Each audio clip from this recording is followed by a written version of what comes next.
राष्ट्रवादीचे सर्वेसर्वा अजितदादा पवार यांची सध्या जनसन्मान यात्रा महाराष्ट्रामध्ये सुरू आहे। अनेक मतदारसंघामध्ये जाऊन अजितदादा पवार सभा घेत आहेत आणि लाडकी बहीण योजनेच्या माध्यमातून राष्ट्रवादीचा प्रचार करण्याचा त्यांचा प्रयत्न सुरू आहे।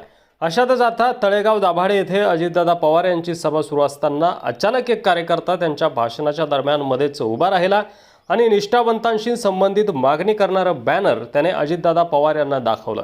मात्र तेवढ्याच पोलिसांनी आणि इतर अजितदादाच्या पदाधिकाऱ्यांनी मध्यस्थी करत त्याच्या हातातून ते बॅनर हिसकावून घेतलं आणि त्यानंतर त्या तरुणाला तिथून बाहेर काढण्यात आलं।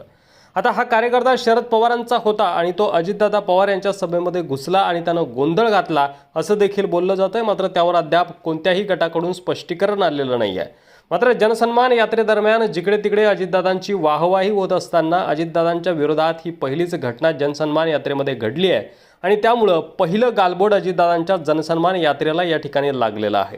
तुम्हाला काय वाटतंय, हा शरद पवार गटाचा कार्यकर्ता होता का की जनमानसांमध्ये खरंच अजितदादा पवार यांच्याबद्दल रोष आहे किंवा भारतीय जनता पार्टीसोबत युती केल्यामुळे निष्ठावंतांना जे येत्या विधानसभेला डावललं जाणार आहे ते डावललं जाऊ नये म्हणून निष्ठावान कार्यकर्ते अजितदादा पवार यांना आपली नाराजी अशा पद्धतीने व्यक्त करून दाखवत आहे।